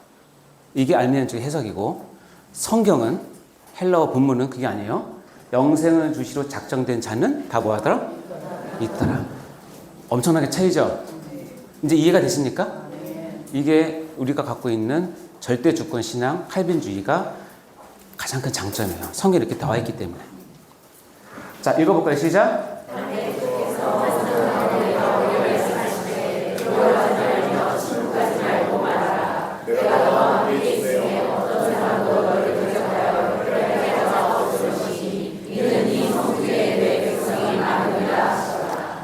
고린도 교회에서 사도 바울이 전하다가 핍박을 받게 돼요. 그래서 사도 바울이 에이 그러면서 짐 싸고 가려고 그러는데 주께서 밤중에 어떻게 해요?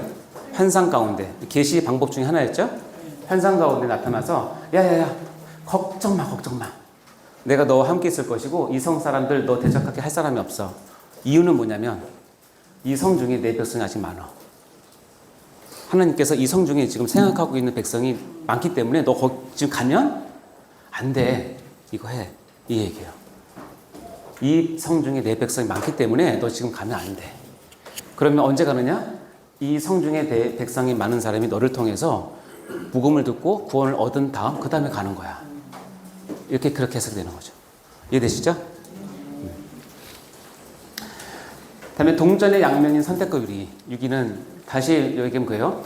선택을 하면 반대편은 뭐였죠? 유기를 하는 거예요. 이게 참 절대 주권을 신봉하는 믿는 가운데 읽으셔야 됩니다. 로마서에서 이렇게 설명하고 있습니다. 이삭의 두 아들 야곱과 누구죠? 에서 이 사건을 그뿐 아니라 또한 리브가가 우리 조상 이삭 한 사람으로 말미암아 임신했는데 그 자식들이 아직 나지도 않고 무슨 선이나 악을 행하지도 아니한 때에 뭐라고요? 그러니까 야곱과 에서가 태어나기도 전에 아니라 아예 잉태되기도 전에 하나님은 택하심을 따라 정했어요. 어떻게? 큰 자가 어린 자를 섬기리라. 다시 얘기하면 장남이 차남을 서포트하게 되고 하게 된다. 그러면 그 둘째가 나의 구속의 그 패턴을 이어받게 될 것이라고 얘기하는 거죠. 그러면서 뭐라고 했냐면 내가 뭐라고요? 야곱은 사랑하고 에서는 미워했다. 자, 여러분이 야곱입니까? 에서입니까? 그러니까 이 말을 읽으면서 하나도 기분이 안 나쁘죠? 근데 여기에서 에서, 내가 에서인데? 그럼 이 말은 너무너무나 뭐예요?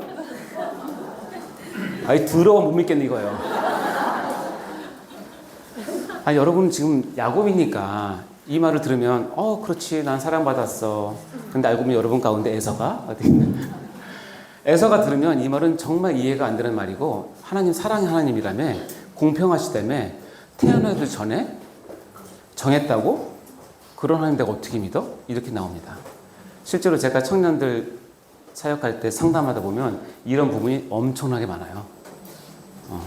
나는 택감 받지 않았는데 하나님 택했다고? 나 그런 하나님 못 믿어. 이런 얘기 하는 거죠. 근데 어쩔 수 없어요. 동전의 양면이라서 선택이 있으면 유기가 있는 거예요. 자, 로마서 9장 17, 18절 시작.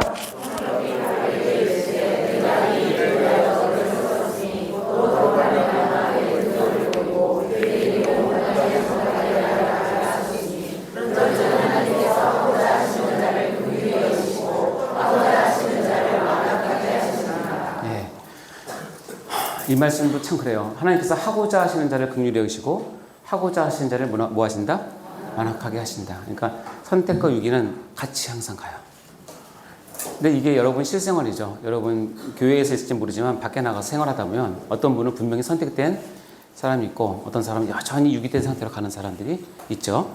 아, 그것이 정상적인 현상이구나 인정하시면 됩니다. 그러면서 이것을 어떻게 푸느냐면 이재원 목사는 닭을 비유로 해서 내 마음에다 이놈으로 풀었지만 사도 바울은 그 당시에 이 토기장이를 통해서 하나님의 절대 주권을 얘기합니다. 제가 토기장이를 하려다가 여러분 토기장이 보신 적 있어요? 거의 없죠? 아무도 여러분 감흥이 안 올 것 같아요. 여러분이 일주일에 두세 번 먹는 치킨을 가지고 하니까 사람들이 분명히 이해가 돼요. 여기 봐요. 보면 혹 내가 내게 말하기를 그러면 하나님이 어찌하여 허물하시느냐. 이게 그 말이에요. 누군 선택하고 누군 버렸다고? 야, 하나님이 그럴 수 있어?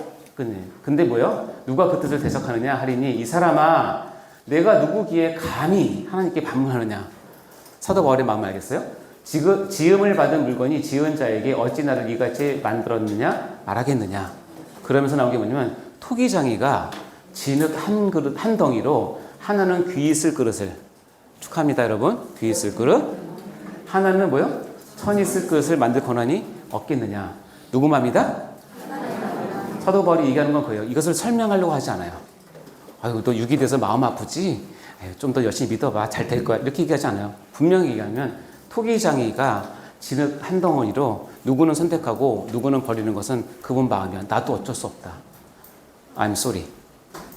끝. 더 이상 어떻게 설명이 안 돼요. 그러면서 보면 하나님이 그의 진노를 보이시고 그의 능력을 알게 하시고자 하사 멸하기로 준비된 진노의 그릇이 있고 어떤 사람은 영광 받기로 예비하신 바 긍휼히 그릇이 있다는 거예요. 하나님께서 그렇게 작정하셨고 예정을 하셨어요. 아시겠죠? 그래서 이사야서는 이렇게 얘기합니다. 시작.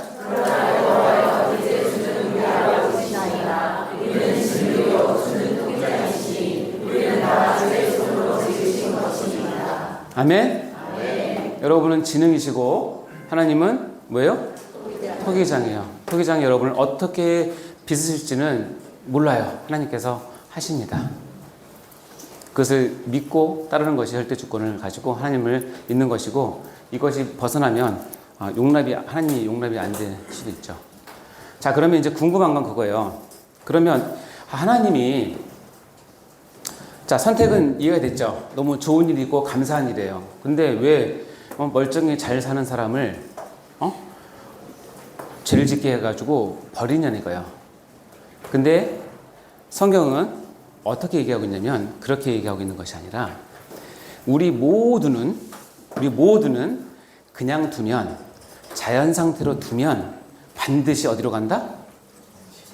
지옥으로 가고 여기 말한 진노의 그릇이 되는 것이 정해져 있는 사람이에요. 그러니까 얘기하면 하나님이 아주 선한 사람을 하나님이 얘는 버려야겠다고 생각해서 막 마음을 악하게 만들어서 악한 일을 막 만들고 아까 얘기했잖아요. 하나님이 죄를 조성해서 이 사람이 죄 짓게 만들어서 거봐 너 죄 졌지? 그러니까 너 버릴 거야. 이게 아니라 기본이 뭐냐면 하나님이 아무 말 안 하고 가만히 있으시면 여러분 250명, 260명 가운데 어느 누구도 하나님 앞에 구원받을 사람은 없다. 이유는 뭐냐면 그 다음 교환을 보세요. 뭐라고 되어 있어요? 내어버려두기 때문에 그래요. 유기는 버린다는 의미보다 좀 더 정확한 의미는 뭐냐면 내가 죄를 내버려두는 거예요. 하나님의 가장 큰 징계, 가장 무서운 징계, 그냥 내버려두는 거예요. 내버려두면 자기 잘난 맛에 7, 80년 살다가 죽게 되면 하나님 앞에서 내가 그동안 너무 잘못 살았다는 것을 깨닫게 되죠. 그렇게 안 하고 하나님께서 작전 가운데 예정한 누군가를, 근데 그건 소수예요. 정확히 얘기하면 극소수예요. 이 사람에게 간섭하셔가지고 나를 믿게 만들어주는 거예요. 나를 믿게 만들어서 모든 일이 합력해서 하나님을 믿게, 때로는 나의 질병을 통해서, 나의 부도를 통해서, 나의 관계를 통해서, 나의 이웃을 통해서, 내 옆에 있는 교회를 통해서 어떻게 하나님을 만나게 해서 예정된 사람이라고 깨닫게 되는 것이, 그게 은혜예요. 근데 그것은 소수다, 아니면 극소수다. 그래서 아까 얘기했지만 많은 사람들이 그렇게 얘기한다는 거죠. 나는 잘 살고 싶은데 하나님께서 나를 악하게 만들어서 내가 육이 되어지고 버려져서 구원 못 받았다라고 핑계할 수 없는 것이 이거예요. 시편 81편 12절 시작.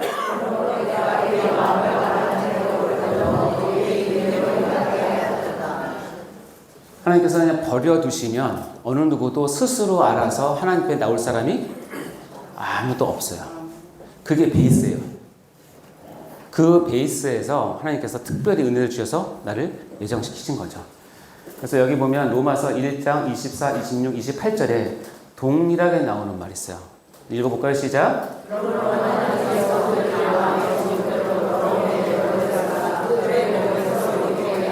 네, 26절.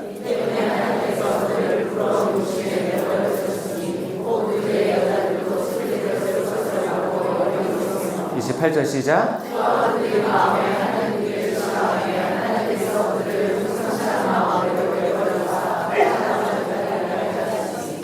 유기의 정확한 뜻은 내버려 두는 거예요. 하나님이 간섭을 안 하는 거예요. 그게 유기예요. 적극적으로 버린다는 의미도 물론 성경에 가끔 나오긴 하지만, 그것보다 더 큰 건 뭐냐면, 그래 너 잘 살아라, 난 너랑 관계 안 할게, 빠이빠이. 그리고 딱 침묵하시고, 여러분 죽고 나서 눈을 딱 떴는데 그분 하나님이 심판대에 앉아있고 여러분이 그 앞에 서면 게임 끝이에요. 그 후로는 돌이킬 수 없어요. 근데 그렇게 안 하시려고 많은 환경을 통해서, 많은 전도자를 통해서, 많은 양육자를 통해서 여러분 계속 흔들어 깨우는 거예요. 너 그렇게 살면 안 되지. 내가 너를 선택하고 너를 계획 세웠는데 너 예정됐는데 그렇게 살면 안 되지. 내가 너 그냥 내버려 두지 않을 거야. 이 말이 처음에는 되게 듣기 싫고 귀찮지만 가면 갈수록 나 이렇게 사랑하셨구나. 제가 놀기를 좋아할 것 같습니까? 안 좋아할 것 같습니까?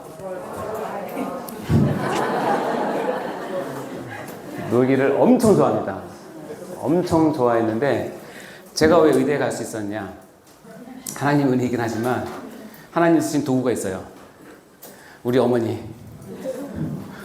시험 못 보면 총체가 2개가 부러지고 걸레를 집어 던지시는 우리 어머니. 그래서 고등학교 졸업할 때까지만 해도 상처가 있었어요.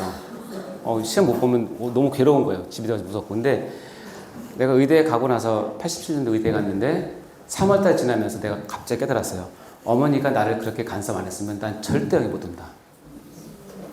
그래서 내 정식으로 어머니한테 손잡고 그랬어요. 엄마, 나 때려줘서 너무 고마워요. 왜냐면 내가 내 자신을 알거든요. 저는 한 번 놀면 끝장을 보거든요.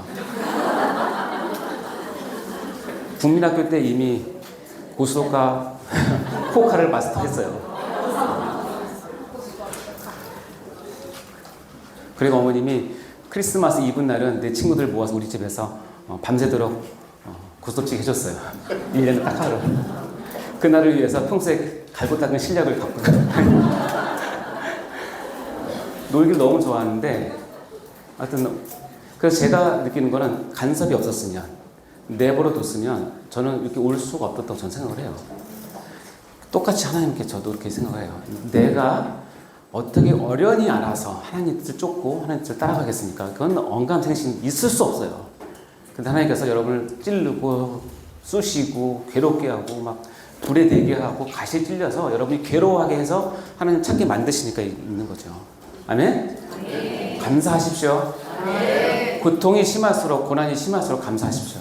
아멘. 그러면 저는 그때 저희 어머니 얼굴을 잊을 수가 없어요. 너무 좋아하셨어요. 내가 너를 그렇게 사랑했는데 이제 나를 이해해줬구나. 그 얼굴이 지금도 잊지 못해요. 아이고 자꾸 넘어가네요. 자, 이 남은 자는 두 가지입니다. 은혜로 택하심을 받은 사람을 남은 자라고 표현하기도 하고 택하심을 못 얻고 남은 사람을 또 남은 자라고 성경에서 표현해요. 근데 이 은혜의 택하심을 따라 남은 자들은 복을 받은 사람이고 다른 사람은 택함을 받는데 이 택함을 받지 못하고 남은 자들은 점점 우둔해져서 결국 멸망의 길로 갑니다. 여러분이 어떤 거에 속했는지 여러분 늘 체크해 보시기 바랍니다. 자, 예를 들겠습니다. 사도 바울이 자기의 예정에 대해서 인식하는 게 편해요. 사도 바울은 처음에 내가 하나님께서 나를 언제 예정하셨는가, 다메섹으로 가는 도상에서 나를 부르셨을 때 그때 나에게 선택하시고 예정했다고 생각했다가 신앙이 자라가면서 그게 아니구나, 그때가 아니라 내가 어머니 태 속부터 선택하셨구나, 그러다가 말년에 가면 그게 아니구나, 창세전에 택하셨구나 하면서 깨닫게 돼요. 이게 신앙이 깊어지면 깊어질수록 예정에 대한 이해가 폭넓게 되고 깊어지게 돼요. 예를 들어 볼까요? 사도행전 22장 14절 시작.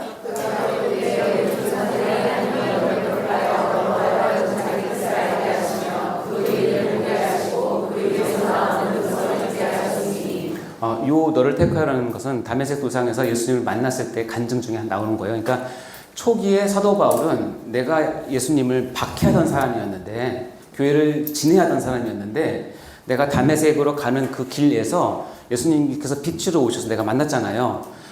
내가 그때 택함을 받았구나, 이렇게 생각했어요. 그러다가 갈라디아서는 한 10몇 년이 지나고 사도 바울의 초기 서신이에요. 여기는 어떻게 표현하냐면 시작.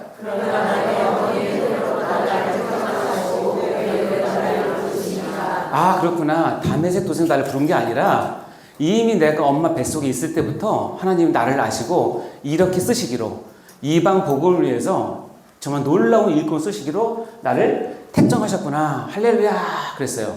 그러다가 에베소서 옥중서신, 사도 바울의 마지막에, 거의 마지막에 쓰던 서신은 이렇게 얘기합니다. 시작.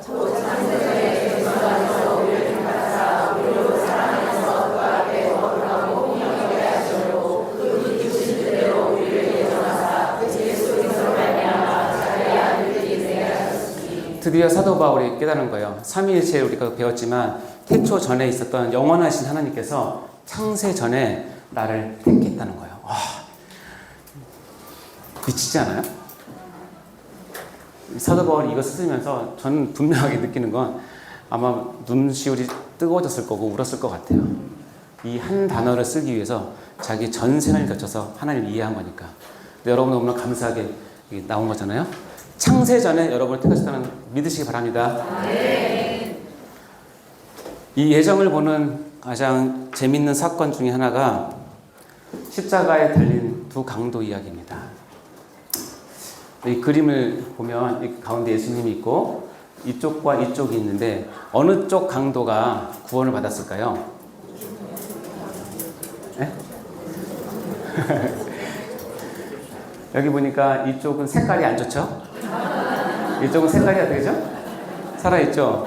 이쪽은 예수님을 안 보고 있죠? 이쪽은 어떻게 하죠? 예수님을 보고 있죠? 그래서 보면 우편강도라고 되어 있잖아요. 우편강도가 보통 받았어요. 자, 이 두 강도는 잘 모르겠어요. 뭐 이름도 나오긴 하지만 이 둘이 뭐 동업을 했는지 어쨌든 평생도록 십자가에 달려 죽을 만한 죄인이었어요. 근데 이 한 사람은 죽을 때까지 예수를 무시해요. 혹시 보시면 달린 행하자 중 하나는 비방하 이르되 내가 그리스도가 아니냐, 너와 우리를 구원하라. 꼴값을 떠는 거죠. 근데 하나는 어떻게 해요? 그 사람을 꾸짖어 이르되 내가 동일한 정죄를 받고서도 하나님을 두려워하지 않느냐? 그리고 이 하나는 나중에 이렇게 얘기합니까? 신앙 고백을 해요. 예수여, 당신의 나라에 임하실 때 나를 기억하소서. 갑자기 왜요? 도대체 또 어떤 이유로? 근데 마태복음에 보면 이 사람도 처음에는 예수를 욕해요. 진짜요. 보세요. 예수를 욕했다가 갑자기 마음이 변하면서 이런 고백을 해요.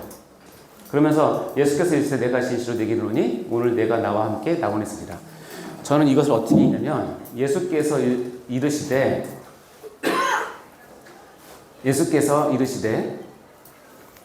기다렸다는 듯이 지금 내가 기다렸어. 네 고백을 기다렸다고. 이 오른편에 있는 사람은 이걸로 보건대 예정된 사람이에요, 아니에요? 택자죠. 십자가에 달려서 죽을 때까지 지금 죄를 회개해요, 안 해요? 악독한 사람이죠. 그러니까 어떻게 해요? 하나님께서 마지막 수단으로 예수의 십자가 오른편에다 이 사람을 달아놓은 거예요. 달아놓고 뭘 하게 만들어요? 신앙 고백하게 만들어요. 그러니까 예수님이 기다렸다는 듯이 그래 기다렸다. 너 나와. 라고는 함께 있을 거야. 이게 예정론의 극치예요. 이거를 예정론 아니고서는 설명할 수가 없어요. 하나님 마음 아시겠어요? 그 악독한 우편 강도가 끝까지 안 믿으니까 자기 아들 죽이는 바로 그 옆에다가 달아 세우신 거예요, 하나님께서.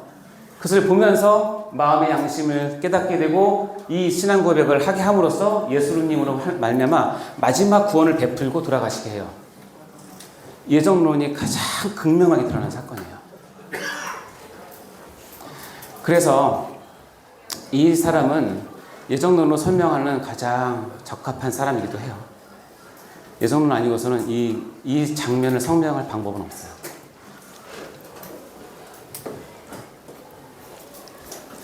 한 3분만 더 하겠습니다. 자, 그러면 예정, 선택. 하나님께 예정 가운데 선택과 유기가 있는데 선택은 세 종류가 있습니다. 첫 번째 선택은 뭐냐면 여러분 개인기를 선택하는 선택이 있어요. 그럼 이제 다 이해되셨죠? 지금까지 한 얘기는 다 여러분의 개인 선택을 얘기한 것이고 하나님께서는 뭐냐면 공동체를 선택을 하세요. 구약은 이스라엘 백성을 선택하셨고 신약은 교회를 선택하셨어요. 그래서 하나님의 절대 주권 가운데 속한 거예요. 그리고 마지막 선택이 하나 있는데 이 개인이 공동체 안에서 있을 때 이 공동체를 하나님을 대신해서 맡을 사역자를 선택하는 것이 3차 선택, 2차 선택이에요.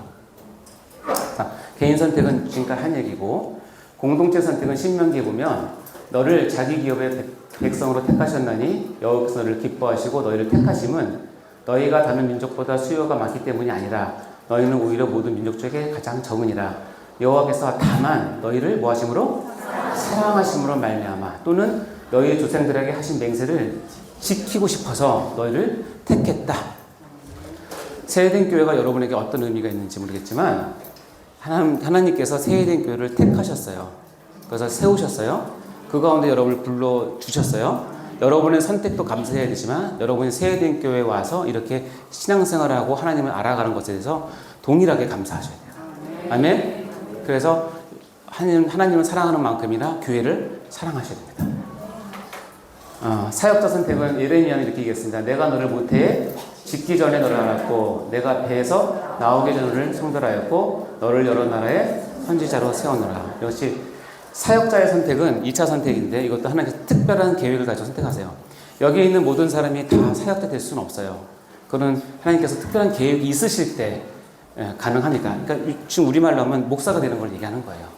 그리고 안수받는 장로가 되는 걸 얘기하는 거예요. 그건 선택하셔서 하신 거예요. 아셨죠? 선택 받으셨으니까 선택 받은 만큼 뭐 하셔야 되냐면 이제 일을 하셔야 돼요. 마지막인데요.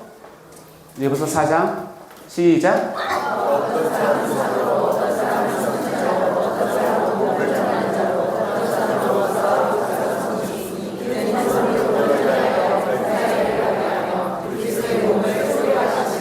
자, 여러분 사역자인 분도 있고 저처럼 장로님처럼 사역자 아닌 분도 있어요. 그런데 분명히 얘기하면 사도, 선지자, 복음전환자, 목사, 부사로 삼으셨어요. 그런데 이유가 뭐예요? 이유죠. 성도를 온전하게 하여. 사역자는 첫 번째는 뭐냐면 자기 맡은 성도를 뭐하게 한다? 온전하게 해야 돼요. 그러면 뒤집어 얘기하면 성도분들은 사역자를 통해서 교육자를 통해서 온전함을 받으셔야 돼요. 아셨죠? 거부하시면 안 됩니다. 봉사의 일을 하게 하면, 자, 그러면 봉사의 일을 사역자가 성도에게 시키면 봉사의 일을 누가 하죠? 성도가 하는 거죠. 봉사의 일을 엄밀하게 따지면 사역자가 하면 안 돼요. 사역자는 이런 일을 맡아서 성도들을 봉사의 일을 뭐하게 해요? 하게 하는 거예요. 이게 사역자로서의 목적이에요. 마지막으로 그리스도의 몸을 그리스도의 몸을 누가 세우죠? 그럼 이거는? 성도가 세우는 거예요.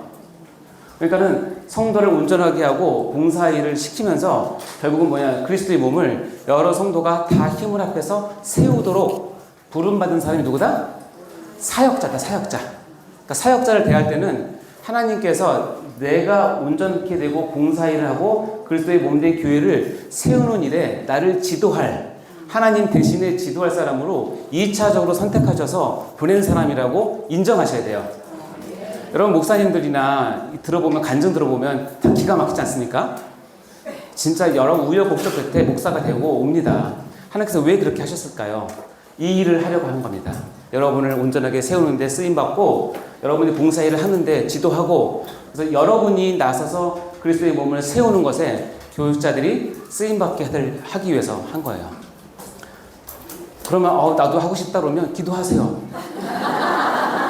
저도 전도사 되고 싶고 목사 되고 싶고 장로 되고 싶어라고 선한 기도하세요. 그럼 하나님께서 결제하실 수 있어요. 저도 기도했어요. 하고 싶다고. 그랬더니 몽골에 가서 넓은 광야에서 저희 혼을 빼놓은 다음에 보내셨는데 전 너무 행복해요. 너무 감사하고 너무 행복하고 너무너무 이 부족한 종을, 이 무익한 종을 이렇게 또 쓰시는구나.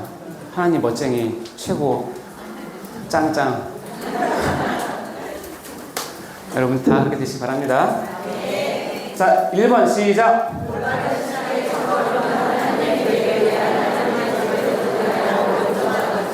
2번 시작.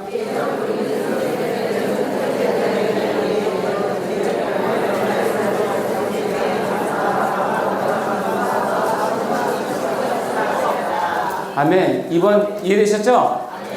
여러분 정말 수고 많이 하셨고, 하나님의 뜻, 하나님의 작정, 특별히 예정에 대해서 여러분의 것으로 받아들이시고 오늘 밤이 가기 전에 하나님께 감사하시기 바랍니다. 기도하겠습니다. 하나님 아버지 감사합니다. 우리가 무엇이간데 이렇게 큰 은혜를 허락하시고 창세 전부터 가지고 계신 하나님의 이 러브 스토리를 우리에게 알게 하셨습니까? 하나님, 우리가 감격 가운데 이것을 수용하고 믿고 붙잡을 수 있도록 도와주시고, 어떤 상황이 되더라도 하나님 한 분만을 붙잡고 나갈 수 있는 저희 모두가 되게 도와주시고, 교회를 세우는 데 다 쓰임받을 수 있도록 인도하여 주시옵소서. 이제 하나님의 뜻에 대해서, 계획에 대해서 사모하며 믿을 수 있는 저희 모두가 다 될 수 있도록 축복하여 주옵소서. 감사드리며 예수님 이름으로 기도합나이다. 아멘. 수고하셨습니다.